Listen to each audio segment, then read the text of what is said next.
Parfait, super. Alors, bonjour tout le monde, bienvenue dans ce deuxième module du SDG Innovation Bootcamp. Pour ceux qui n'étaient pas là la semaine dernière, je m'appelle Megan, je travaille pour Open Geneva et je suis accompagnée de Julia, également d'Open Geneva. Et aujourd'hui, on va vous présenter notre outil, la Sparkboard, donc l'outil qu'on utilise pour l'organisation de nos hackathons et de nos divers événements durant l'année. Alors, quelques petits rappels pour ceux qui étaient déjà là la semaine dernière, mais quelques règles pour ceux qui nous rejoignent. Dans l'idéal, mettez votre caméra, comme ça on peut tous se voir, c'est quand même plus sympathique. Mais la session est enregistrée, donc si vous ne voulez pas apparaître, n'hésitez pas à éteindre votre caméra. Et donc la session sera en replay dès demain sur la Sparkboard, là où vous vous êtes inscrit, si vous souhaitez la revoir. Éteignez vos micros, histoire qu'on puisse tous entendre la conférence. Levez la main si vous avez des questions et n'hésitez pas à utiliser le chat aussi. On fera des petites pauses pour poser les questions à des moments stratégiques de la présentation. Et s'il vous plaît, gardons les réponses et les questions assez courtes, histoire qu'on ne reste pas ici jusqu'à minuit.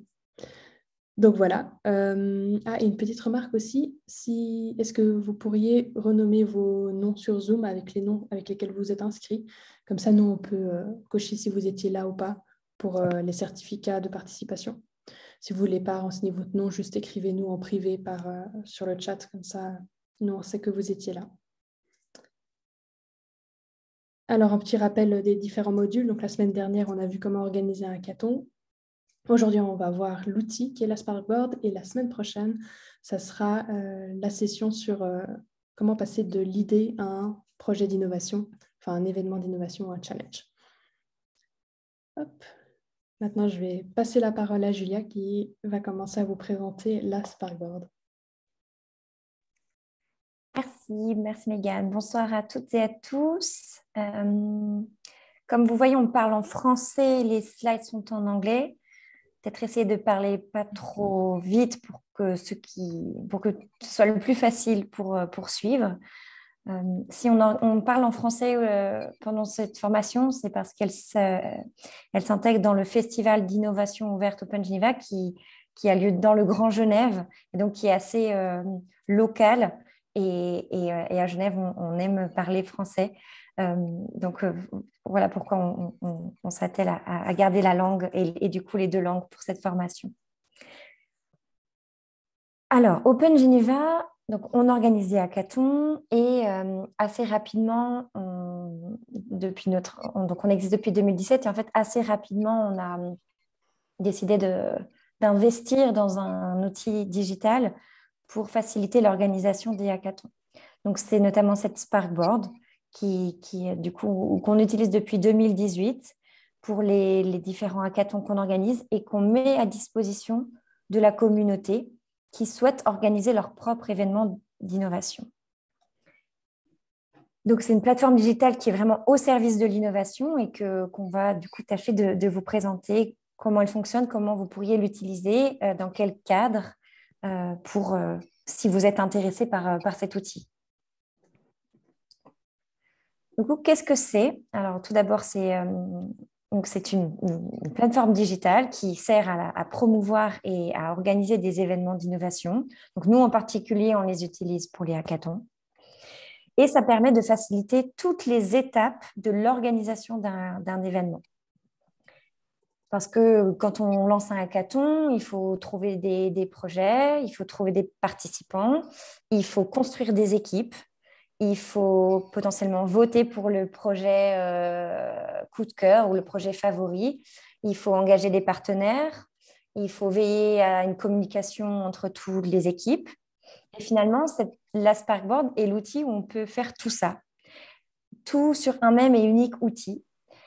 Toutes les étapes de l'organisation d'un hackathon. C'est vraiment très approprié à l'organisation d'un hackathon. Mais en fait, on pourrait l'utiliser pour d'autres types d'événements. Ça permet aussi d'encourager le lien avec le développement des projets. Une fois qu'un projet est né pendant un hackathon, en fait, on garde une trace sur cette Sparkboard. On peut retrouver les personnes qui ont travaillé sur le projet. On peut de nouveau rentrer en contact avec elles. Si elles ont mis à disposition la documentation, on peut aussi découvrir le produit de leur réflexion sur cette Sparkboard. Et du coup, on peut comme ça retrouver très facilement des projets qui sont nés il y a plusieurs années. Et du coup, ça me permet aussi de se rappeler qui était le porteur de projet pour peut-être rentrer en contact avec lui et peut-être engager une conversation, des échanges entre la communauté qui pourrait être intéressée à continuer à faire vivre les projets avec les personnes qui ont amené l'idée à la base. Donc ça, c'est vraiment pourquoi on a construit pourquoi on a construit la Sparkboard et comment nous, on l'utilise. Il faut savoir que c'est un outil qui est entièrement adaptable, personnalisable dans son design que presque dans son usage et qui, du coup, est mis à disposition gratuitement par l'association Open Geneva et notamment grâce à un soutien qu'on a reçu de la ville de Genève qui nous a permis d'investir pendant 3 ans dans le développement de cette plateforme. Alors, je pense que le mieux pour parler de la Sparkboard, c'est de vous montrer. Du coup, voilà, je prends le pas sur le... Ah, je veux bien que tu me donnes le partage pour que je puisse y aller. Je te remercie. OK. Alors ça, c'est un exemple d'une Sparkboard qu'on a ouvert pour notre propre hackathon. Un hackathon qui s'est déroulé en novembre. Format hybride sur la thématique de la finance durable. Alors, c'est une plateforme ouverte, tout le monde peut accéder, vous voyez l'URL et vous pouvez très bien y aller, c'est tout à fait accessible. Et quand on n'est pas inscrit sur la Sparkboard, voilà ce qu'on voit. On voit une présentation de ce qui s'est passé. Là, on voit que le projet est fini parce qu'ils nous disent que, justement, on félicite les projets gagnants. Et voilà comment ça se présente. C'est une plateforme qui se présente sous forme de box, de briques, pour diffuser de l'information. Donc, c'est ce qu'on voit en bleu. Ce qui est entouré de couleurs, c'est une manière d'utiliser les box pour ne pas présenter un projet, mais plutôt donner de l'information à nos participants. Et de cette manière, on utilise, nous, la Sparkboard, presque comme un site Internet pour un événement. On n'a pas besoin de créer une page Internet et un nouveau site. En fait, on peut très bien utiliser la Sparkboard comme l'unique lien de communication et d'information avec des participants d'un événement. Donc là, vous voyez, par exemple, on avait aussi mis en place un bootcamp pour former les participants. On peut retrouver la FAQ qu'on avait proposée, les ressources qu'on avait mis à disposition des participants, le programme. Aussi, si vous voulez voir les photos qui ont été faites de cet événement, c'est une façon de garder une trace de ce qui s'est fait. Donc, si vous voulez voir la cérémonie de clôture. Et en fait, après, vous voyez dessous, donc ça arrive en deuxième plan, c'est tous les challenges qui ont été portés pendant le hackathon. Donc, on voit quels étaient les projets. Puis, on voit, par exemple, celui-ci, ça a été un des projets qui a été élu coup de cœur. Et on peut voir tous les projets de cette manière. Donc, chaque projet, chaque challenge est présenté sous la forme d'une box indépendante et qui se présente sur cette page. Alors, par exemple, un projet. Donc, nous, on a défini qu'on voulait un titre, qu'on voulait mettre, non pas une image, mais on voulait mettre une vidéo. Donc, en fait, nous, on a mis la vidéo du pitch. Donc, vous n'allez pas entendre le son, mais en fait, on l'a lié à notre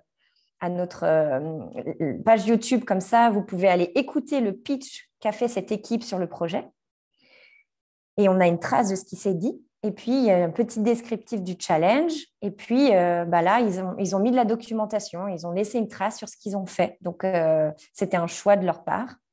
Et on voit qui a participé, en fait, quels étaient les membres de l'équipe. Donc, en orange, nous, on avait mis des tags de couleurs pour identifier facilement qui sont les challenge owners des participants. On n'est pas obligé de mettre des tags, mais c'est une façon de facilement avoir un repère. Et puis, les personnes qui le souhaitent peuvent aussi mettre leur profil LinkedIn ou Twitter pour garder, si on a envie de rentrer en contact avec elle nous facilite la tâche. Et puis, les porteurs de projets, au moment du lancement de leur challenge, ils avaient aussi un espace pour dire, voilà, par rapport à notre challenge, voilà les compétences qu'on recherche pour faire avancer le projet. Donc là, c'était notamment des data scientists et des machine learning. Voilà. Donc, c'est une façon pour les porteurs de projets de présenter leurs idées et de constituer une équipe. Donc, quand on est participant, quand on est intéressé par une thématique d'un hackathon, on arrive sur cette Sparkboard et puis on découvre les différents sujets. Et si ça nous intéresse, alors on décide de s'inscrire. Et comment ça se passe? Donc, je fais l'expérience. Donc, je sign in. Attendez, il faut que je bouge ça. Voilà. A priori, ça devrait marcher. Voilà. Alors là, on a une autre vision de la plateforme une fois qu'on est inscrit, une fois qu'on a décidé de rejoindre. Donc, on a mis un mot de passe enfin, un email et un mot de passe. On arrive sur la plateforme qui est, vous voyez, présentée un tout petit peu différemment. Mais qu'est-ce qui change fondamentalement? C'est que vous pouvez du coup créer votre profil et du coup faire partie de la communauté du hackathon. Et là, on voit toutes les personnes qui se sont inscrites et qui ont participé au hackathon. Donc là, il y a pas mal de monde. Et c'est une manière de créer vraiment un groupe de personnes intéressées par la thématique et qui sont finalement une bibliothèque de ressources pour le hackathon. Donc, vous pouvez créer votre profil, vous pouvez vous présenter, mettre ce que je disais, vous pouvez mettre un lien, si vous voulez mettre votre lien LinkedIn ou votre Twitter, et puis vous pouvez donner des informations, ou vous pouvez aussi ne rien donner. Et une fois que vous avez rejoint la communauté du hackathon, alors, ce qu'il est possible de faire, c'est « Ok, moi, je suis intéressée par ce projet m'a l'air vraiment intéressant. Ce que je peux faire, bon, là, c'est fini le hackathon, on ne peut plus rejoindre, mais c'est comme ça qu'on rejoint une équipe. On clique sur rejoindre et en fait, l'équipe se constitue de cette manière. Donc, c'est vraiment très simple. L'expérience utilisateur est vraiment simplifiée pour qu'on trouve les informations, on découvre les challenges, on puisse rejoindre une équipe facilement. On peut aussi décider d'utiliser la plateforme pour aussi échanger, poser des questions, échanger avec l'équipe et commencer à créer des échanges, des contacts avec notamment les challenge owners. Alors, je t'interromps, Julia, on a une petite question. Oui, bien sûr. Hélène qui nous demande, est-ce que la Sparkboard est adaptée pour les hackathons en présentiel et en hybride? Oui. Alors, celui-ci, par exemple, il est en hybride. Il était fait pour un événement en hybride. Alors, du coup, pourquoi il est aussi adapté en hybride? C'est un point que je voulais évoquer avec vous. Ce que OpenGeniva a fait, grâce à notamment le Covid en 2020, où on a dû digitaliser entièrement nos hackathons, mais pour garder l'utilisation de la Sparkboard, ce qu'on a fait, c'est qu'on a lié la Sparkboard à Slack. Parce que nous, on a utilisé Slack, c'était un choix de praticité, d'utiliser Slack comme une plateforme d'échange collaboratif, de travail collaboratif. Et du coup, de manière très concrète, qu'est-ce que ça veut dire? C'est-à-dire que quand on a posté un challenge, par exemple celui-ci, et en fait, il y a un bouton Slack qui est apparu, parce qu'on a lié un espace Slack à cette Sparkboard. Et du coup, chaque challenge pouvait rejoindre une chaîne Slack. Alors, je sais, si je vais cliquer. Je ne sais pas si vous allez voir mon écran.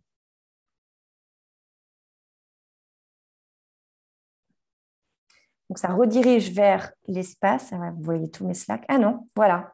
Je ne sais pas si vous voyez mon Slack. On ne voit pas ton Slack, on est toujours sur le Internet. Ne bougez pas alors, mince. Du coup, je pense qu'il faut que tu partages ton comme ça. écran. Ah, voilà. Parfait, on voit. Voilà, je n'ai rien touché. Du coup, voilà, je suis arrivée dans la challenge 9, donc qui correspond au challenge qui était décrit sur la Sparkboard. Et du coup, vous voyez, c'est ici que du coup, le groupe a travaillé, a utilisé vraiment cette channel pour travailler ensemble avec leur équipe. Et notamment, c'est une équipe hybride, donc on voit qu'ils ont beaucoup utilisé cet espace Slack pour travailler ensemble pendant le hackathon. Et du coup, qu'est-ce qu'on fait, nous? C'est qu'OpenGeniva, en fait, on ouvre un espace sur Slack, donc là qu'on renomme par rapport au hackathon. Et les channels se créent en fonction des challenges qu'on crée sur la Sparkboard. Et on utilise toujours un canal général pour communiquer avec ceux qui sont que en ligne pendant la durée du hackathon. Donc oui, c'est très... En fait, la Sparkboard en elle-même, on ne peut pas travailler à distance. Mais par contre, nous, on a créé une façon En fait, on a rendu Slack complémentaire à la Sparkboard justement pour avoir un espace pour travailler même en hybride. Je ne sais pas si ça répond à votre question. Alors, du coup, il faut que je revienne en arrière. Voilà. Du coup, s'il n'y a pas de questions, je ne vois pas, mais tu me dis. C'est tout bon, tu peux continuer. OK. Alors, ce que je peux vous proposer, c'est de rentrer concrètement dans les paramètres, parce que je suis admin, c'est moi qui ai créé cette Sparkboard. Mais du coup, quand on ouvre une Sparkboard pour un événement de notre communauté, on rend une personne admin et comme ça, elle peut avoir accès à tous les settings et du coup personnaliser totalement cet espace. Donc, de manière très concrète, on peut décider première chose, de renommer, de donner les informations qu'on souhaite sur la Sparkboard, de aussi potentiellement changer le nom de domaine. Et on peut aussi décider que, en fait, cette Sparkboard, elle est privée parce que c'est un événement qui convient pas forcément, qu'on ne peut pas forcément ouvrir tout de suite au grand public, ou en attendant que la plateforme soit prête à être diffusée. Alors, on peut juste la mettre en mode draft et ça marche très bien. Ensuite, vous pouvez tout changer sur les informations que vous demandez aux personnes qui s'inscrivent sur la Sparkboard. Donc là, en l'occurrence, on avait créé des tags Challenge Owner, Participant Student parce qu'on avait envie d'avoir ces informations, mais tout est personnalisable. Vous pouvez créer votre propre tag et vous pouvez aussi ne pas en mettre. Et de la même manière, vous pouvez très bien demander à vos participants de renseigner leur organisation, mais ça peut être aussi, on verra d'autres exemples, mais ça peut être aussi leur genre, leur âge, leur passion dans la vie. Voilà, c'est vraiment quelque chose qui est très ouvert et très personnalisable.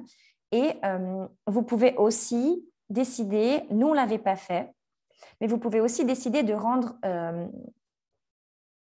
obligatoire le remplissage de certains champs. Si vous voulez absolument savoir de quelle organisation viennent vos participants, alors vous pouvez décider d'utiliser le champ required et vous pouvez aussi même le demander au moment où les gens s'inscrivent sur la Sparkboard. Donc, pas au moment où ils créent leur profil, mais au moment même où ils arrivent sur la Sparkboard. Ça, c'est des choses c'est des options qui sont proposées et qui sont tout à fait plausibles.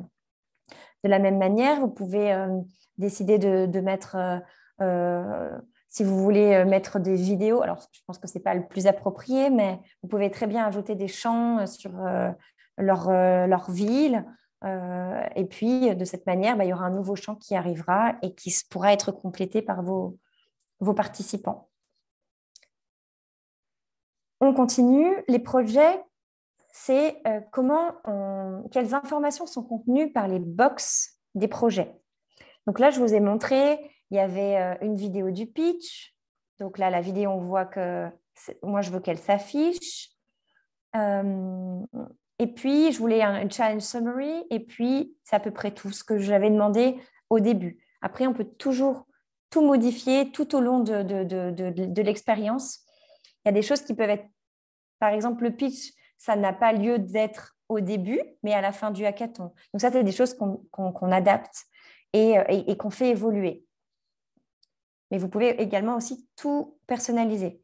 Vous pouvez aussi décider que une personne qui s'inscrit ne peut rejoindre qu'un seul et unique projet et qu'une équipe soit constituée au maximum de X personnes. Ça, c'est très intéressant comme paramètre quand on cherche à constituer des équipes pour pas qu'il y ait tout le monde qui s'inscrive sur le même challenge. C'est une façon de réguler les équipes. Vous pouvez aussi décider que les box s'affichent avec un numéro. Ça, c'est quelque chose qui est aussi faisable. Julia, Oui. je t'interromps pendant qu'on est sur le nombre maximum de personnes par projet. On a Oui. une question de Rebecca qui nous demande si on peut mettre un nombre minimum de personnes aussi. Non, on ne peut pas mettre minimum parce que en fait, c'est vous qui le décidez. C'est-à-dire, si finalement, il y a un projet où il n'y a pas assez de personnes pour le porter, ben, il vous suffit de le supprimer de la Sparkboard et comme ça, il ne s'affichera pas. Donc là, c'est vous qui avez une action à faire. Il n'y a pas d'automatisation dans ce sens-là. Merci. Rien. Du coup, je continue dans les champs. Évidemment, la partie inscription. Donc là, vous voyez, on ne peut plus s'inscrire sur le hackathon parce qu'il est fini. Donc, il n'y a plus de raison de s'inscrire. Mais de la même façon, quand vous êtes prêt, vous ouvrez et toutes les personnes intéressées peuvent cliquer et après créer leur profil et rejoindre la Sparkboard. Vous pouvez aussi utiliser la Sparkboard pour envoyer des invitations directement. Pour rejoindre, donc ils enverront le lien de la Sparkboard à vos invités. Ça, c'est une chose qui peut être faite. Vous pouvez aussi, quelque chose qu'on utilise nous beaucoup, enfin beaucoup, c'est pas vrai, mais ça, c'est une chose qui est intéressante à savoir. C'est si vous voulez que votre Sparkboard elle soit accessible qu'à certaines personnes. J'entends par exemple des partenaires ou dans un premier lieu les porteurs de projets. Donc, l'idée, ce n'est pas de l'ouvrir à tout le monde, mais seulement à des personnes qui vont qui vont mettre de l'information sur votre Sparkboard, par exemple. Et bien, vous avez un moyen d'ouvrir les inscriptions, mais en fait en les restreignant. Donc, vous pouvez facilement mettre un code. Voilà. Ça génère un lien. Et en fait, ce n'est pas l'adresse SFH 21.sparkboard.com que vous envoyez, mais c'est cette adresse-là qui leur en permettra d'avoir un code d'accès spécial pour accéder à votre Sparkboard alors qu'elle n'est pas ouverte, qu'elle n'est pas largement ouverte. Donc ça, c'est des choses qu'on utilise et qui sont très, très utiles. Donc c'est bon de connaître cette option. Je continue. Donc là, le design, voilà, on a des propositions de mettre de personnaliser la Sparkboard aux couleurs de votre événement, de votre organisation. Une chose que nous, on fait, c'est cette partie-là, qui est la bannière, en fait, quand on arrive sur la Sparkboard. Nous, c'est quelque chose qu'on fait évoluer tout au long du hackathon. Donc, je vous montrerai des exemples d'événements qui sont au début et vous verrez la bannière, elle donne de l'information parce qu'on est au début de l'événement. Et en fait, tout au long du hackathon, on l'a mis à jour avec simplement une image parce qu'il n'y a pas encore de timeline automatique. Il n'y a pas cette option-là sur la Sparkboard de voir une timeline automatique qui avance. Donc, nous, c'est notre moyen de pouvoir donner de l'information qui soit à jour tout au long de l'événement et garder un lien avec les participants. Ça, c'est un petit tips qu'on vous donne. Et aussi, on utilise, nous, les bas de page pour valoriser nos partenaires. Ça leur donne voilà, une visibilité, mais aussi ça les intègre dans cette communauté du hackathon. On continue. On peut aussi utiliser la Sparkboard pour les votes. Nous, Open Geneva, quand on organise des hackathons, il y a les équipes à la fin qui pitchent et on choisit d'élire 1, 2 ou 3 projets coup de cœur. Donc, en fait, les participants inscrits sur la Sparkboard peuvent voter. Alors, comment ça se passe? C'est très simple. En fait, quand on dit OK, on ouvre les votes. Et puis, il y a un onglet qui apparaît sur la Sparkboard. Alors, du coup, je peux vous montrer de manière très concrète. Voilà, il y a cet onglet nouveau qui est apparu, là, vote. Et puis, vous voyez, là, c'est tous les... Vous voyez pour qui j'ai voté. Vous voyez tous les projets, les challenges qui étaient portés pendant le hackathon. Puis, il vous suffit de dire, OK, je vote. Voilà. Bon, oui, ça n'a plus de sens. Mais... Donc, c'est très simple et c'est une manière, en fait, hyper rapide et une façon aussi de savoir qui vote d'une certaine manière, que ce ne soit pas des votes extérieurs qui pourraient polluer finalement un peu les résultats. Et de cette manière, voilà, la Sparkboard, en tout cas, vous permet de le faire très, très aisément. Et donc après, vous voyez là tous les résultats, vous avez les votes qui se comptabilisent et puis vous pouvez élire vos projets coup de cœur. C'est une option. Encore une fois, rien d'obligatoire. Et il y a aussi, évidemment, très important, une façon de pouvoir exporter les données qui sont sur la Sparkboard. Donc, que ce soit les membres, donc les personnes inscrites dans les projets. Non, là, c'est member list, c'est ceux qui sont inscrits sur la communauté, dans l'onglet People, quand on crée son profil. Project list, c'est les personnes inscrites dans chacun des projets. Et ça, c'est juste un autre format. Voilà, ça, c'est vraiment les basiques de ce qu'on utilise. Et là, ah oui, c'est si on veut lier avec notre fil Twitter, par exemple, si vous en avez, ça peut être intéressant. Et les labels, ça aussi, c'est un point intéressant parce que, par exemple, là, on appelle ça des challenges. Il y a des hackathons pour lesquels on appelle plutôt des défis ou plutôt des projets. Pareil, là, c'est people person, mais ça pourrait être teammates ou ça pourrait être ce que vous voulez si vous avez un nom de code. Vous pouvez aussi personnaliser les onglets de votre Sparkboard. Et de cette manière, une fois qu'après vous retournez sur votre Sparkboard, vous avez votre Sparkboard qui est à l'image de ce que vous avez programmé, paramétré, et elle est prête à l'emploi. Alors, aussi... Oui, pardon, vas-y. Je t'interromps au bon moment, je pense, je ne sais pas. Donc, une autre question de Asa qui demande si, dès qu'il y a une nouvelle information sur la Sparkboard, on va recevoir un email comme une notification. Non, non. Alors ça, il n'y a pas parce que je pense que sinon, il y aurait beaucoup trop de spam. Donc, ouais, ce n'est pas une fonctionnalité qu'on a développée. Donc, c'est vrai qu'il faut habituer vos participants à se rendre sur la Sparkboard pour trouver les informations qui pourraient être nécessaires pour le hackathon. Donc, a priori, il n'y a pas d'informations urgentes qui nécessiteraient une notification. Parce que, par exemple, si vous ouvrez le vote, soit vous êtes en présentiel et vous dites ça y est, c'est parti, les votes sont ouverts et vous pouvez aller sur la Sparkboard pour voter. Si vous êtes en ligne, vous pouvez communiquer qu'il y a cette information et les gens vont sur la Sparkboard. Mais du coup, non, il n'y a pas cette fonctionnalité-là de proposer. Ce que je voulais aussi vous montrer, c'est que en fait, chaque box, en fait, c'est très simple pour les créer, que ce soit des projets ou de l'information. En fait, c'est ici que ça se passe. Il y a un petit bouton New et il suffit de cliquer. Et là, c'est là où vous pouvez proposer du coup votre projet par rapport au champ que vous avez paramétré dans les settings. Donc là, on voit que ça n'a pas beaucoup de sens parce que c'est fini. Mais c'est là où, du coup, vous pouvez mettre les informations. Et je vous montrais qu'il y avait une différence entre les projets, les challenges et les box d'informations. Donc, en fait, quand vous êtes admin, vous pouvez voir cette distinction. Et en fait, c'est ce qu'on appelle sur la Sparkboard des sticky projects. Donc, en fait, dès qu'on fait un sticky project, donc là, je vais mettre test pour vous montrer.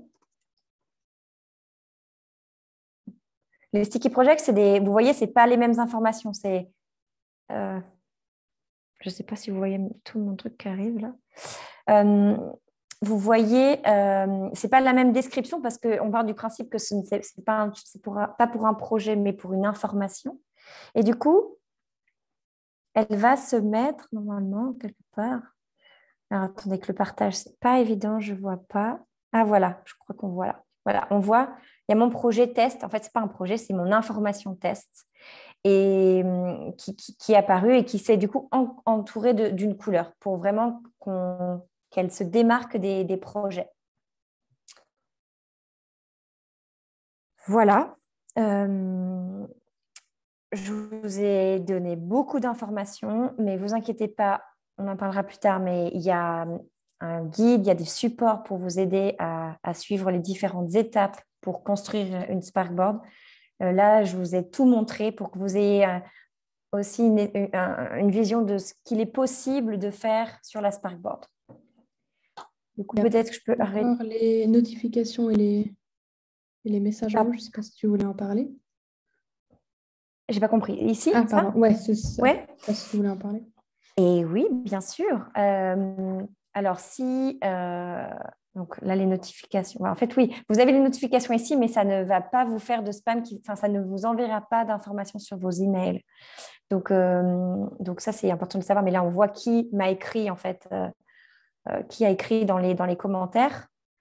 Et ça, c'est parce que, du coup, on m'a écrit personnellement à travers la Sparkboard pour me joindre. Voilà. Parfait. Tu veux me redonner le partage ou... Oui, je te donne le super. partage. Hop. Et voilà, on est de retour sur la présentation. Vous la voyez? Oui, hein, je pense. Oups. Ah bah oui, on avait le lien. Ici. Et hop. Un instant, s'il vous plaît.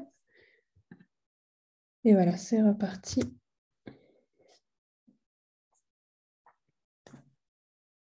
Julia.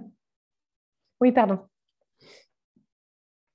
Oui, alors ça, en fait, on en a un peu discuté. C'était vous montrer l'évolution et vous montrer quand même comment on a lié Sparkboard à Slack pour continuer, pour pouvoir finalement avoir un environnement de travail digital ou hybride et ne perdre personne. Donc, vraiment, c'est l'idée que on crée notre Sparkboard, on crée notre espace sur Slack et puis on peut lier les deux. Et de cette manière, avoir une vraie expérience utilisateur à partir de la Sparkboard. Et je voulais montrer aussi, c'est l'idée, voilà, il y a ce Slack Channel button qui arrive et qui nous redirige directement dans le Slack qu'on a créé pour l'occasion, enfin pour le hackathon, et qui nous permet du coup d'essayer de perdre personne entre la Sparkboard et un espace de travail digital. Du coup, pourquoi utiliser la Sparkboard? Je pense que vous l'aurez compris que ça aide beaucoup en l'organisation d'un événement, mais je laisserai la parole à une organisatrice justement d'événements qui voudra témoigner de ça.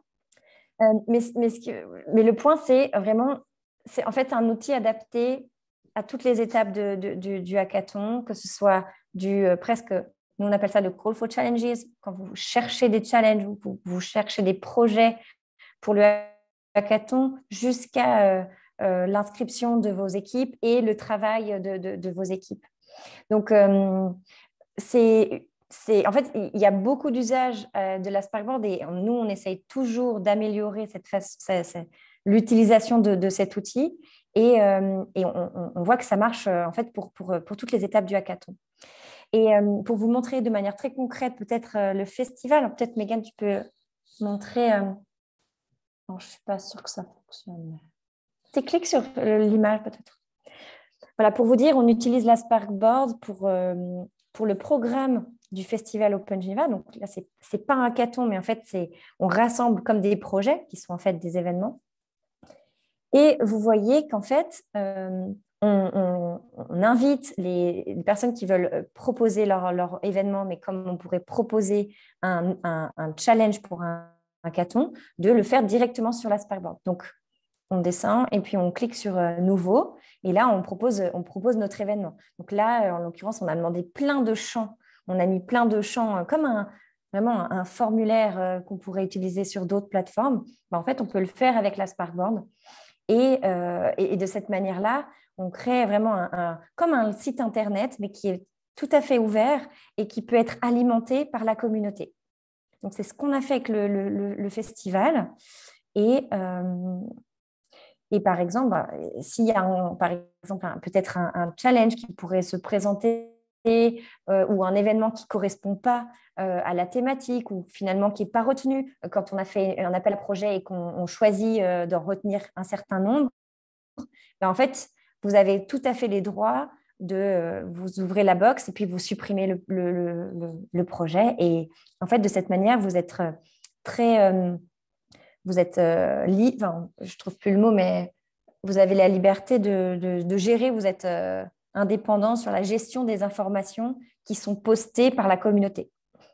Donc voilà, là-bas, c'est quelques événements qui s'inscrivent au programme du festival. Ça nous permet de faire la promotion du festival pour ceux qui voudraient en profiter. C'est tout à fait ouvert. Il vous suffit de remplir les champs qui sont demandés.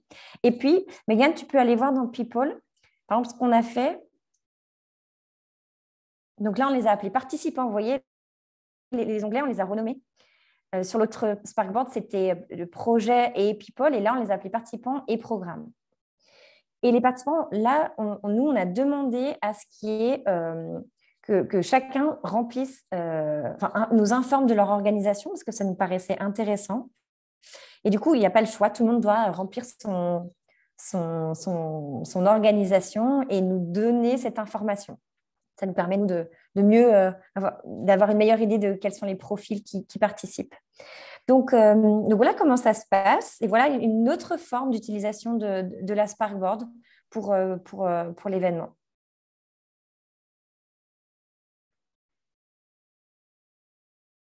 Alors, il n'y a pas les liens, ça n'a pas marché. Voilà. Tu voulais parler du Smart City Experience peut-être maintenant? Ouais.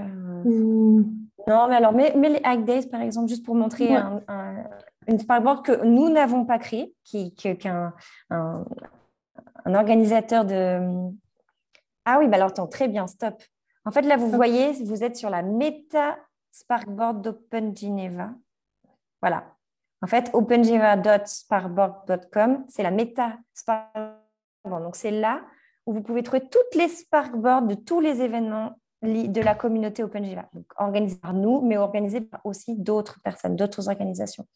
Et vous voyez, 2021, en fait, vous pouvez retourner sur tous les événements depuis 2018 qui ont été faits dans le cadre notamment du festival Open Geneva. Ça ne marche pas, 2018.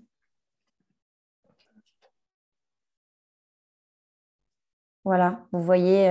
Alors, on était au début, au balbutiement un peu de la Sparkboard, donc les Sparkboards sont moins bien, à part celle des HUG qui était toujours précurseur dans la Sparkboard.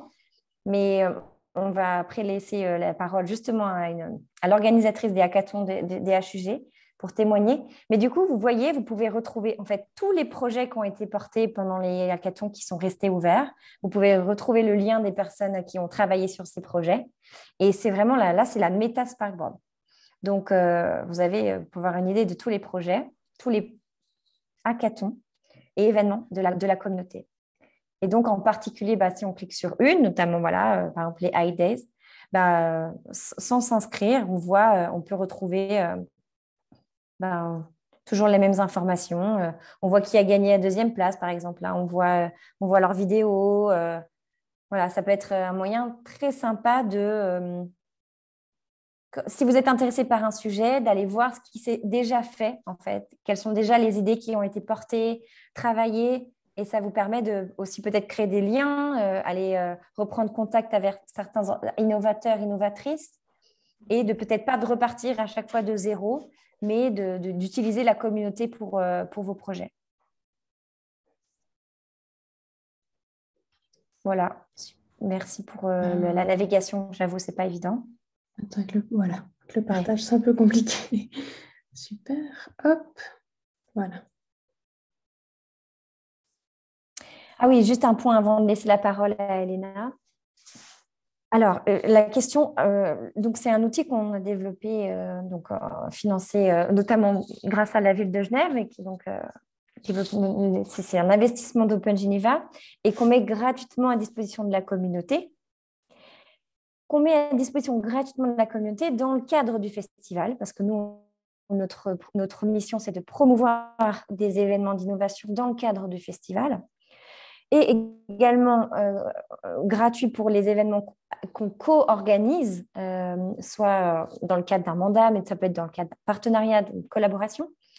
Mais pour les autres événements complètement en dehors de notre organisation, alors c'est un point à discuter.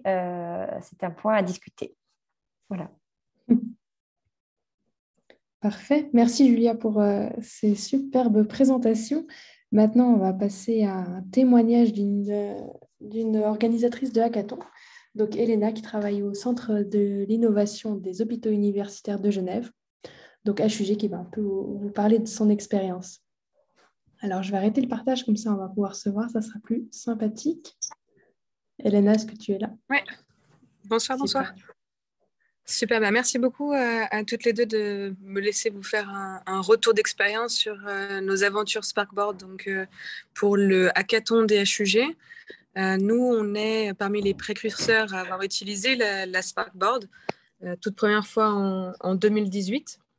Et puis, on a la chance d'être, au travers d'Open Geneva, directement en contact avec le développeur qui a créé la Sparkboard et tout cet univers. Et donc, on est très content d'avoir pu la faire évoluer au fur et à mesure des années. Ça, c'est une chance incroyable. Je ne vais pas refaire le tour de toutes les fonctionnalités de la Sparkboard parce qu'évidemment, Julia l'a très, très bien faite. Moi, la seule chose que je peux dire, c'est qu'effectivement, c'est un outil qui permet de faire vivre votre hackathon avant, pendant et après votre événement. Avant, parce que ça vous permet justement de faire les Call for Challenges, que nous, on appelle des défis, de pouvoir directement voir si les personnes sont en capacité de vendre super bien leurs défis. Parce que pour rappel, dans un hackathon, on a un certain nombre X de participants, un certain nombre Y de défis. Et puis, il y a quand même une certaine compétition entre chaque défi pour obtenir les profils les plus incroyables pour faire réaliser le prototype fonctionnel à la fin du hackathon. Donc, il y a quand même une espèce de compétition bien amicale entre chaque défi pour pouvoir recruter les bons candidats. Et donc, pour ça, la Sparkboard permet justement de publier le défi, directement voir le type de traction que ça génère et déjà enseigner aux porteurs de défis ou aux porteurs de challenge, en fonction de comment vous appelez ces éléments-là, l'enseignement du pitch. Est-ce qu'on arrive à vendre correctement déjà son idée, son challenge, son défi? Est-ce qu'en remplissant simplement les questions que vous imposez, finalement, vous imposez la structure de ce pitch, vous arrivez déjà à accompagner, en tant qu'organisateur, si c'est quelque chose que vous proposez, vous accompagnez la formation au pitch et la façon de vendre et commercialiser cette idée de défi. Ensuite, ça vous permet de constituer les équipes de façon pragmatique. Nous, on ferme notre hackathon quand c'est le hackathon des HUG. On utilise le bouton on-off de Open Registration, ce qui nous permet de rajouter une couche de questions, un peu comme vous avez vu ce soir. Pour participer à cette session, on a dû donner nos informations, notre identité, notre affiliation à notre entreprise et notre nationalité. Donc nous, on a tout un tas d'autres questions et on utilise la Sparkboard également pour tous les aspects logistiques. On offre des t-shirts. C'est quoi votre taille de t-shirt? Finalement, c'est plus simple que vous, en tant que participant, vous disiez si vous voulez un S, un M ou un L, plutôt que l'organisateur prie pour avoir le bon ratio de chaque taille. Similairement, pour la nourriture, on a de plus en plus besoin d'avoir des régimes alimentaires qui sont adaptés à tous les régimes. Et donc, c'est plus simple, finalement, de demander aux participants de directement déclarer ce qu'il veut manger. Est-ce qu'il a un régime végétarien? Est-ce qu'il a un régime flexitarien, est-ce que c'est vegan, etc. Et ça vous permet, vous, en termes de logistique, de vous coordonner. On l'utilise, nous, aussi activement pour toute la gestion des lits, parce que lors de nos hackathons, on propose aux personnes de dormir sur place. C'est plus simple de le demander à la fois au début et à la fois en tant que challenge.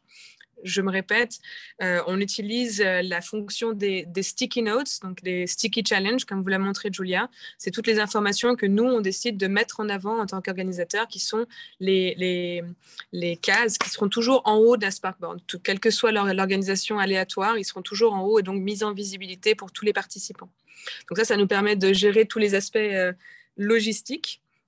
Ça nous permet aussi de proposer aux candidats, lorsqu'ils s'inscrivent dans les équipes, de mettre en avant leur profil, de se lier avec les profils les LinkedIn, de faire vivre cette communauté, parce que pour rappel, notre but avec Open Geneva, c'est de faire vivre la communauté des innovateurs sur le canton de Genève et ailleurs et au-delà des murs de notre pays.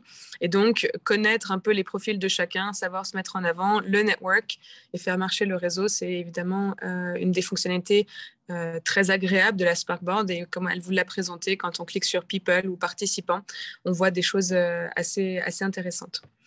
À la fin du hackathon, moi, je trouve qu'un des outils, une des fonctions les plus intéressantes de la Sparkboard, et on a pu vous le montrer en cliquant sur notre tout premier hackathon 2018, ça garde une trace. C'est toujours frustrant d'organiser un événement incroyable, d'avoir eu une telle dynamique pendant les 10 heures, les 36 heures, les 48 heures ou les X heures de votre hackathon, et de ne pas en garder une trace. En termes de communication, c'est un effort colossal que de réussir à se souvenir à chaque fois, quelques semaines après, du nom du challenge, du nom des gens qui étaient dedans, de ce qui a été fait, de où on est parti, où on a réussi à arriver. Et grâce à la Sparkboard, qui est un outil qui évolue au fur et à mesure de votre événement, vous avez toujours une trace de ce qui a été mis au début. Ensuite, vous pouvez faire évoluer en insérant les vidéos des pitchs, des challenges ou des défis, et faire évoluer son contenu, tout en ayant un filtre, à savoir je suis inscrit et donc je vois plus loin, ou je suis ouvert et je vois un peu moins. Moi, à l'échelle du hackathon des HUG, ça m'a permis d'économiser une quantité assez colossale d'heures en termes de logistique. En 2017, on avait organisé 2 hackathons. On était quand même autour de 300-400 heures de travail. Nous, c'est des hackathons de un peu plus de 100 personnes sur 48 heures, ce qui explique aussi la quantité d'heures de préparation. Et grâce à la Sparkboard, on a vraiment divisé par 3 et on garde une trace dans le futur. Donc, c'est vraiment l'outil que moi, je recommande à tous. Et on a la chance incroyable d'y avoir accès de façon facilitée grâce à Open Geneva et à l'accompagnement de Julia. Super, merci beaucoup, Elena, pour ce super témoignage. Je ne sais pas s'il y a des questions par hasard. N'hésitez pas à allumer votre micro et les poser ou dans le chat. J'ai vu qu'il y avait eu des questions, mais je crois que ça a été répondu au fur et à mesure par écrit. Donc, c'est des questions sur le module de la semaine dernière, donc c'est pour ça que je ne les ai pas rendues. Je n'ai pas l'impression qu'il y en ait. Bon, si jamais, il y a toujours une session de questions à la fin. Donc, n'hésitez pas. Merci beaucoup, Elena, pour ce joli témoignage. Merci. Je vais repartager l'écran. Super, on va continuer. Alors, finalement, comment utiliser la Sparkboard pour le festival, notamment de manière un peu plus concrète? Donc, on a défini un peu 4 différentes étapes. Premièrement, vous pouvez faire la demande pour une Sparkboard auprès d'Open Geneva en remplissant tout simplement le formulaire que nous avons créé pour ça. Donc, assez simplement en renseignant un peu les différentes informations concernant votre événement. Je vais vous mettre le lien vers le formulaire directement dans le chat, comme ça vous l'avez. Très bien. Oups. Donc voilà, une fois que vous avez fait votre demande et que la team d'Open Geneva l'a acceptée, nous allons créer nous-mêmes la Sparkboard et vous rendre admin. De cette façon, ensuite, vous pourrez commencer à l'utiliser, la customiser, choisir les designs, choisir les différents critères critères que Julia vous a présentés avant. Et pour vous aider, on vous a préparé un petit guide d'utilisateur en français et en anglais. Comme ça, tout le monde peut le lire, qui sera à votre disposition. Donc, je vais la mettre sur la Sparkboard, justement, dans les ressources pour que vous ayez accès. Ça sera disponible dès demain. Je vais peut-être vous montrer un peu qu'est-ce qu'il y a dans ce guide. Vous pouvez d'ores et déjà le trouver en fait sur le site internet d'Open Geneva, donc qui est opengeneva.org. Vous allez ensuite dans Innovateur, Sparkboard, et là on a un peu des menus qui défilent. Vous allez sur celui de la Sparkboard et vous voyez là télécharger le guide utilisation en français ou en anglais. Je vais peut-être ouvrir celui en anglais pour qu'on reste cohérent. Donc là, vous avez le guide qu'on vous a préparé avec différentes sections. Ça commence avec quelques informations sur le guide utilisateur. Ensuite, les informations un peu que Julia vous a présentées, les menus de navigation, tout plein d'informations qui pourraient vous être très utiles. Hop. Juste petit, c'est le travail avec justement le centre de l'innovation des HUG qui a été à l'initiative de ce guide parce que c'est la première Sparkboard qui a été créée. Donc, c'est eux qui avaient la meilleure expérience. Donc, c'est un travail fait avec les HUG. et on les en remercie. Hop, je retourne sur mon diaporama. Et finalement, quelques recommandations et bonnes pratiques de l'équipe Open Geneva.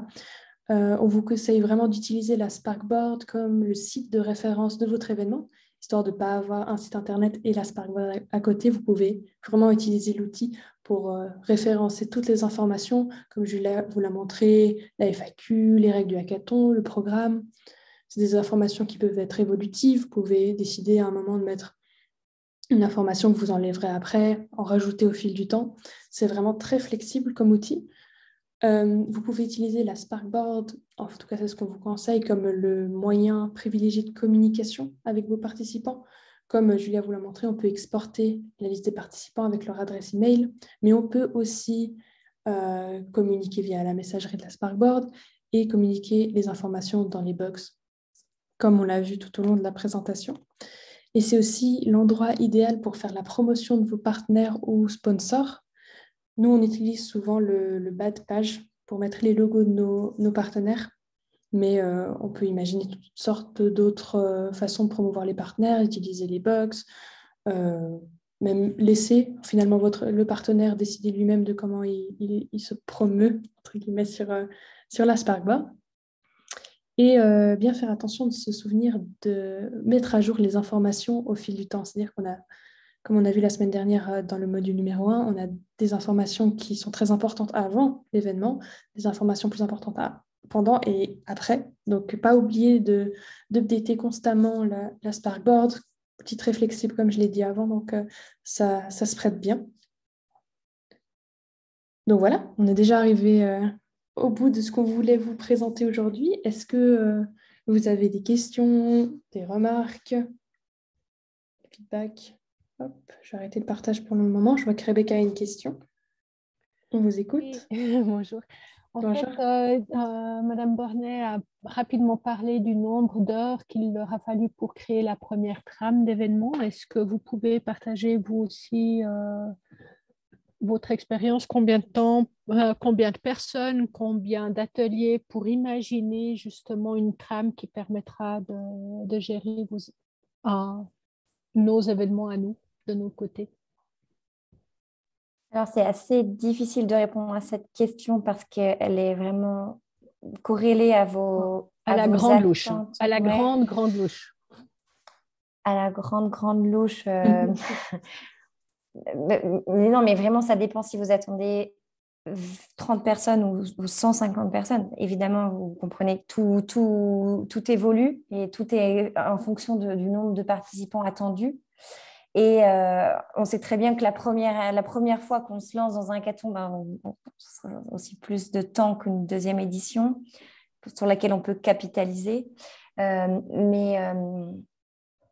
Ouais, en fait, il ne faut pas que ça vous fasse peur parce que l'idée, c'est que nous, par exemple, à un hackathon où il y a un vrai enjeu et il faut attirer tous les acteurs de l'écosystème. Bah oui, on va prendre 3 mois pour organiser 3 mois, pas tous les jours, pas à 100%, mais finalement, c'est, je pense, au moins 2 mois complets de travail pour le hackathon. Mais on a aussi fait des hackathons où il y avait 3 challenges pour 25 personnes et c'était génial. Et évidemment, c'est beaucoup plus simple à organiser, beaucoup plus court. Et on utilise les mêmes outils, mais le temps de travail est vraiment, vraiment différent. Donc, si vous suivez la méthodologie d'Open Geneva, si vous pouvez utiliser nos outils et vous allez gagner beaucoup de temps par rapport à nous, par exemple, qui au début et à chaque fois, on essaye d'améliorer les choses et de documenter et de faire pour que la communauté s'engage à son tour à organiser des événements. Donc, mon message, c'est n'ayez pas peur et faites aussi en fonction de vos ressources. Voilà, il ne faut pas que ce soit un frein. Super. J'espère que la question a été répondue. Super. Ouais. On a une autre question de Ilka, j'espère que je prononce juste, qui dit « What are strategies to invite participants to use the platform? Do we encourage them to use it during the event itself, in-person work or conversations? perhaps with prompts and a moderator reading over responses, for example, or mostly before or afterwards to take the conversation further?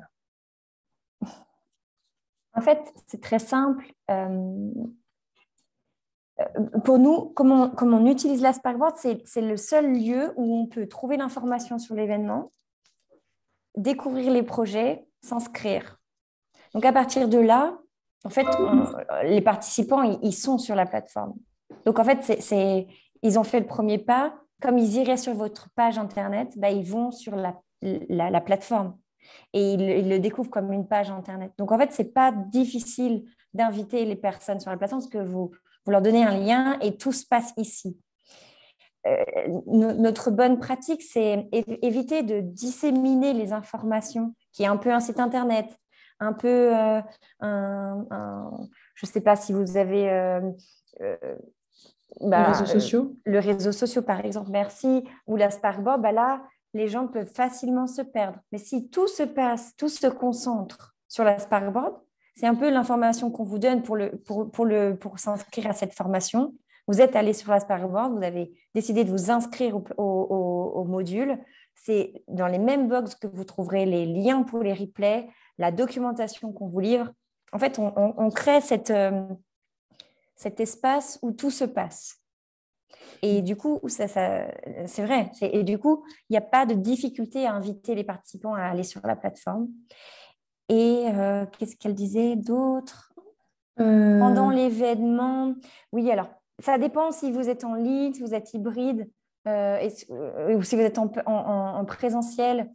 Il n'y a pas forcément besoin En fait, une fois que le hackathon est lancé, il y a besoin à certains moments de la Sparkboard pour peut-être mettre à jour les pitchs, pour voter. Mais après, les gens, ils sont dans leurs équipes, ils n'ont pas besoin de la Sparkboard pour le hackathon. Donc, il n'y a pas forcément besoin de ces modérateurs qui créent ce lien avec l'outil. Super, très bien. Et ensuite, on a une question de Asa qui demande de notre expérience, est-ce qu'à la fin des hackathons, les participants restent en contact à travers la Sparkboard? Ouais, c'est une bonne question. On voit que non, dans le sens où, en fait, la Sparkboard, vous voyez, ce n'est pas forcément un lieu vraiment adapté pour le chatting, parce qu'on peut faire des commentaires, mais ce n'est pas idéal, ce n'est pas vraiment fait pour, parce que sinon, on aurait trop de notifications.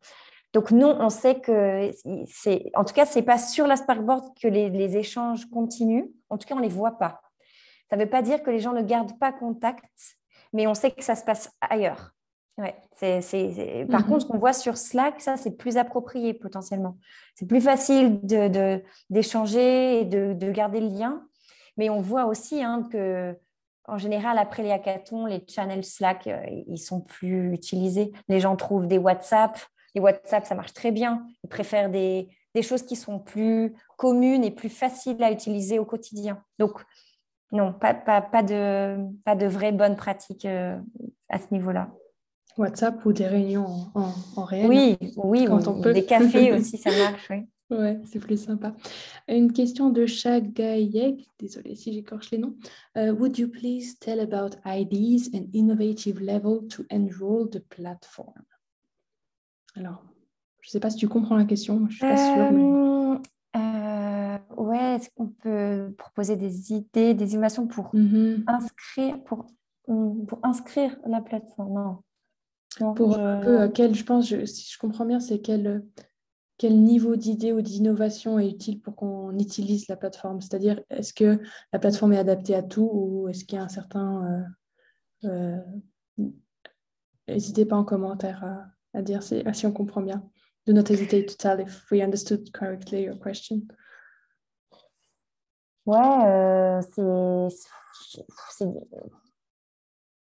Ouais, nous, on l'utilise dans un cas assez précis. Donc, on l'utilise pour les hackathons, pour proposer des événements, mais on n'a pas forcément réfléchi à beaucoup d'autres cas d'usage que ça. Donc, je saurais pas. En fait, il faut être créatif, je pense. Je pense que chacun, s'il y voit un... Oui, parce qu'il y a, en fait, il y a plein d'options. Même nous, Mhm. en fait, à chaque hackathon, on découvre une nouvelle utilisation de la Sparkboard, alors qu'elle n'a pas évolué. Mais en fait, on apprend, on se dit, ah, mais oui, peut-être que ça pourrait fonctionner, peut-être que... Et en fait, c'est comme ça qu'on essaye, on l'améliore et qu'elle corresponde toujours plus à nos besoins. Et donc, mais du moment où vous êtes admin, vous avez absolument les mêmes droits que nous. Donc, à vous aussi, en effet, d'explorer, challenger l'outil et aussi nous faire part de vos expériences utilisateurs. Parce que c'est comme ça aussi qu'on va l'améliorer. C'est avoir le plus de retours qu'on puisse avoir, le mieux ce sera pour l'outil. Donc, ça, c'est aussi si vous avez des idées, des propositions, des revendications, faites-les nous savoir pour qu'on puisse y réfléchir et voir comment développer au mieux l'outil. Très bien. Alors, on n'a plus de questions dans le chat. Je ne sais pas si quelqu'un voudrait profiter pour prendre la parole pour poser une question oralement. Ça n'a pas l'air d'être le cas. Alors, je vais reprendre le partage juste pour terminer les dernières slides qui nous restaient. Donc, voilà. Nous, on aime bien à la fin des bootcamps, comme la semaine dernière, vous demander un peu quelle était l'information la plus importante que vous avez reçue aujourd'hui, qu'est-ce que vous avez appris. Donc, de nouveau, n'hésitez pas à ouvrir vos micros pour le verbaliser oralement ou écrire dans le chat, assez simplement. Mais partez pas tout de suite parce qu'il y a encore quelques petites informations pratiques que je peux vous dire après. Est-ce que quelqu'un aimerait se lancer pour faire un feedback ?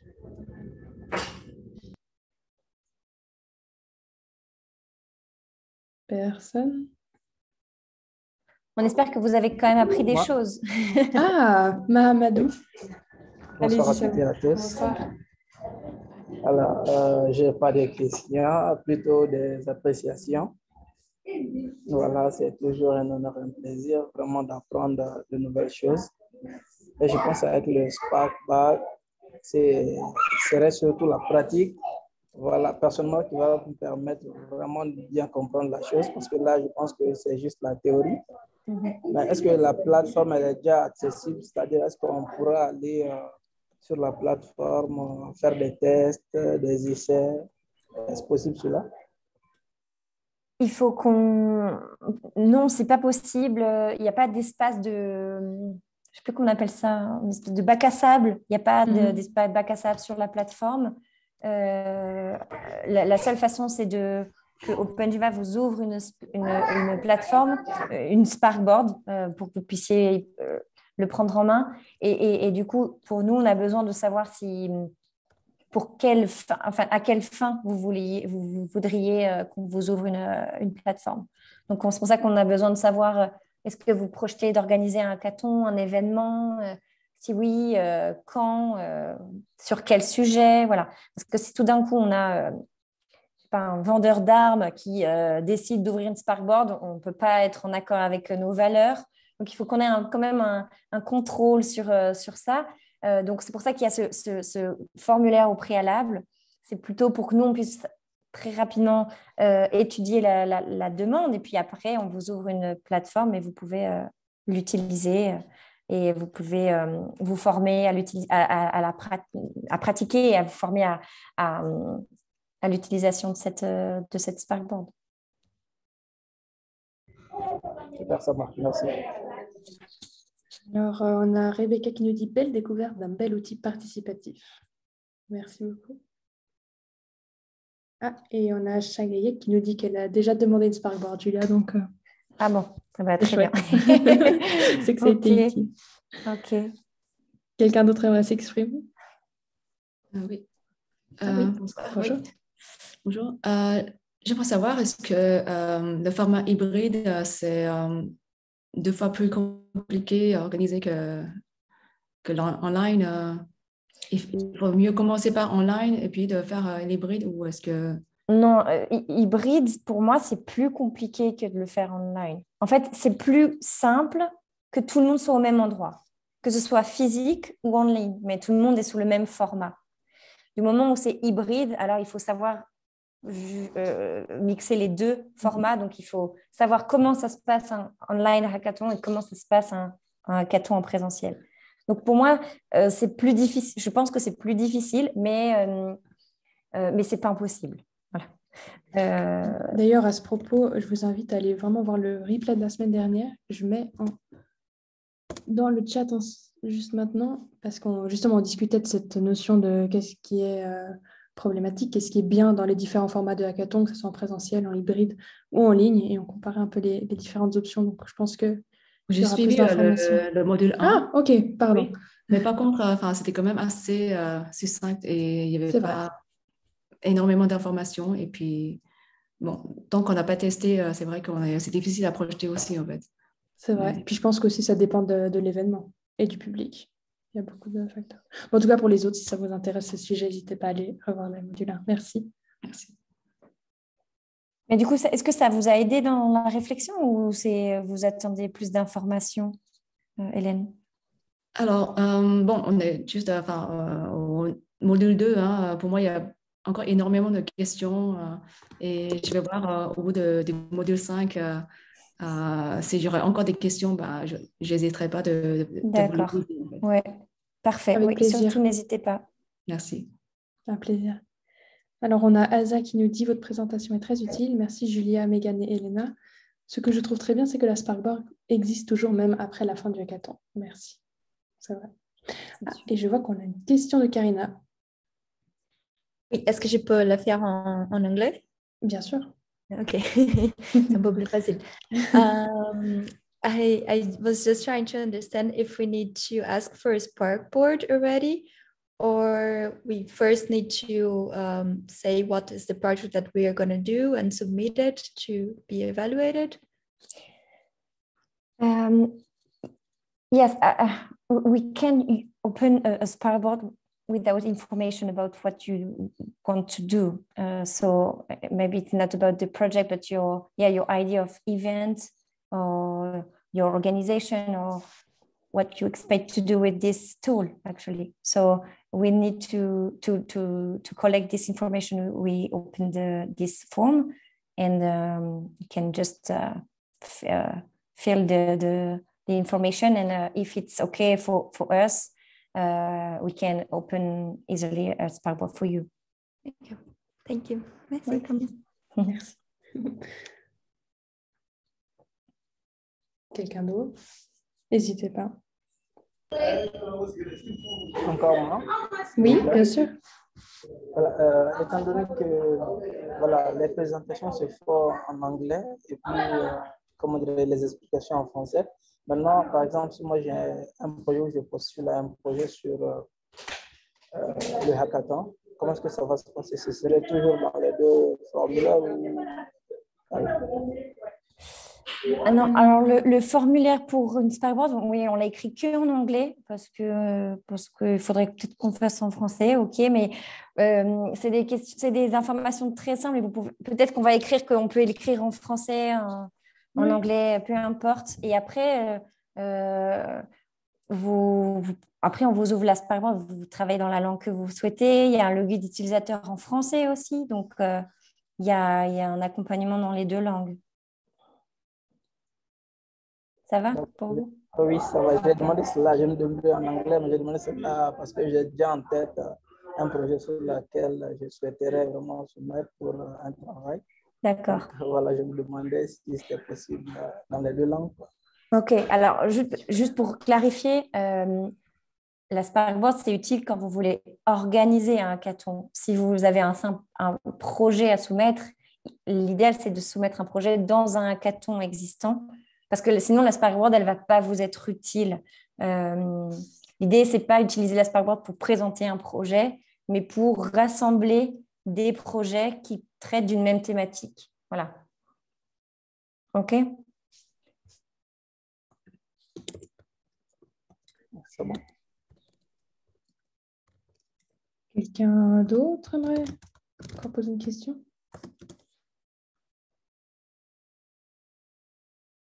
J'ai pas l'impression. Alors, je vais retourner sur ma présentation pour finir. Alors, Descope. Alors là, j'étais sur... donc, c'est là où vous pouvez retrouver le replay de la semaine dernière en cliquant ici. j'arrive pas à accéder. Voilà. Très bien, très bien. Donc voilà, pour conclure, la semaine prochaine, on espère tous vous retrouver pour un troisième module qui sera du coup de comment passer de l'idée au challenge d'innovation ou à l'événement d'innovation. Donc ça sera le jeudi 17 février à 18h en ligne de nouveau. Et maintenant que vous êtes tous des experts et des expertes de la Sparkboard, on vous invite très fortement à proposer votre événement d'innovation au programme du Festival d'innovation ouverte Open Geneva qui se déroulera du 17 au 27 mars 2022. Donc, on ouvre les propositions d'événements jusqu'au 17 février prochain. N'hésitez pas à aller. Je vais tout de suite vous mettre dans le chat d'ailleurs le lien pour proposer votre événement. C'est donc sur cette Sparkboard que Julia vous a déjà présenté auparavant. Hop. Donc, si vous avez une idée d'événement d'innovation en lien avec nos différents piliers. Donc, vous trouverez plus d'informations ici et sur le site internet. Comme ça, vous pourrez un peu plus vous familiariser avec qu'est-ce que le festival. Hop, ah mince. Pas facile de gérer ça avec le partage. Ok, je ne sais pas si Julia, tu veux ajouter quelque chose sur le festival ou... Non, mais juste par rapport à l'ordre, en fait, comment ça se passe, ceux qui organisent un événement, en général, nous proposent un événement sur le programme et s'ils ont besoin d'une Sparkboard, après, ils demandent la Sparkboard. Donc, c'est un moyen aussi peut-être de... Comme ça, on a toutes les informations sur votre événement. Vous cliquez sur Nouveau, vous proposez votre événement et puis après, vous demandez l'ouverture d'une Sparkboard et c'est encore plus facile. J'ai encore une dernière question. Allez-y. Si on propose un événement durant le festival, est-ce qu'après on pourrait l'intégrer dans notre propre Sparkboard? Oui, bien sûr. Ça, c'est... Alors, ouais, peut-être qu'on peut on peut montrer le lien. Est-ce que, Megan, tu peux montrer la Sparkboard du festival et puis le lien avec, du coup, la Sparkboard du... bien sûr. Par exemple, du Geneva Trialogue ou... Bien sûr. En fait, l'idée, c'est que vous pouvez proposer votre challenge. Et en fait, par exemple, là, c'est votre événement. Donc là, par exemple, c'est le Geneva Trialogue qui propose son événement au programme. Et en fait, lien vers plus d'informations, bien pour s'inscrire. Si on clique, non, c'est celui-là, Register. Ouais. En fait, ça ouvre une Sparkboard parce qu'on leur a ouvert une Sparkboard. Donc, en fait, on a créé le lien. Et puis, voilà, on s'inscrit sur cet événement. Puis, on a fait pareil pour le bootcamp aussi. On a mis les informations. Et puis, on s'inscrit. Hop, ça va vers l'autre Sparkboard que vous connaissez bien comme vous êtes inscrit dessus. Donc, oui, c'est tout à fait possible. Et puis, de toute façon, toutes les Sparkboards, elles sont... Est-ce que tu peux revenir sur le... Bien sûr. La Sparkboard globale d'Open Geneva. Ça, c'est... Ouais, celle-ci. Voilà. En fait, vous voyez là, il y a les Sparkboards qui ont été créés pour... en fait, du coup, elle apparaîtra là comme une box de la Sparkboard Open Geneva. Donc, en fait, là, on a vu celle du festival, le bootcamp, le trialogue. Et puis, il y a aussi, il y en a aussi deux autres. Celle-ci, c'est l'exemple le plus parlant des Sparkboards. Oui, c'est vrai. Ça, c'est... Nous, on ne met plus de programme sur notre site. En fait, les activités d'Open Geneva, on les trouve sur la Sparkboard qu'on a dédiée pour présenter nos différents événements. Donc, en fait, chaque box renvoie vers une Sparkboard. Voilà, si elle est déjà créée. Pour l'instant, pas toutes, mais ouais. Voilà. OK. D'autres questions peut-être, juste avant qu'on finisse? Non. Sinon, oui. Non, il y avait... OK. Il fallait mettre le lien dans le chat. Ouais, je vous ai mis justement le lien pour s'inscrire à la newsletter si vous voulez recevoir plus d'informations sur les activités d'Open Geneva. Mais on nous demande les liens. Je m'en occupe. OK, ça marche. Is it possible to send the instruction for using the tools by email? Alors, all information concerning Sparkboard, like the user guide or this session replays, you'll be able to find it directly on the Sparkboard where you registered. So I will put it after this workshop in today's session here.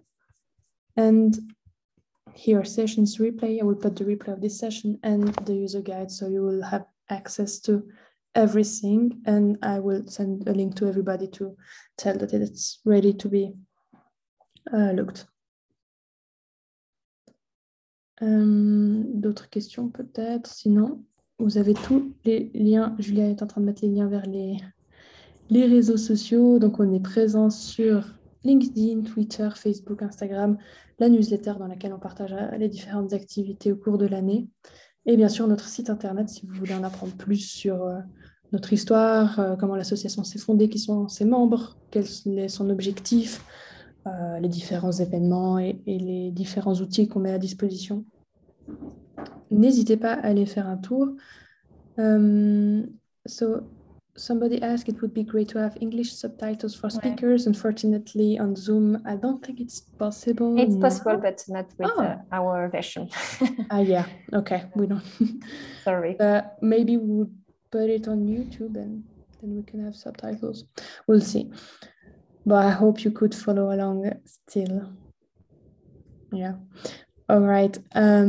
Et du coup, si personne n'a d'autres questions, je ne sais pas si Julia, tu as le temps de mettre tous les liens. Moi, je te laisse le temps. Ah non, j'ai mis juste Facebook parce qu'on m'a demandé Facebook, mais... Parfait. Non, mais c'est trop bon. Bah, LinkedIn, c'est Open Geneva, Twitter, Open Geneva, Facebook, Open Geneva, Instagram, Open Geneva. C'est pas très compliqué. Donc, n'hésitez pas à rejoindre la communauté. On se fera un plaisir de vous accueillir. Oui, j'entends une question. Are we still on side? Oui, allez-y seulement. En anglais. Okay, can you summarize, please, the checklist for last session? You mean the hackathon checklist? Yes, please. So it's available here on the last week's module. Here, step-by-step methodology. If you open it, you have access to everything. All right, but you can only see it, you cannot modify it. Summarize? I don't think we have time for that, but you can rewatch the replay where I summarize it. So then you will have all information. No problem. Okay. Parfait. Quelqu'un d'autre? Sinon, on se réjouit de vous retrouver la semaine prochaine pour la 3e session du module. Alors, je vais voir si le chat nous dit merci beaucoup. Super. Merci à tous en tout cas pour votre participation. On vous souhaite une excellente soirée. On se réjouit de vous retrouver la semaine prochaine. Bonne soirée. Au revoir. Bonne soirée. Merci. Au revoir. Au revoir.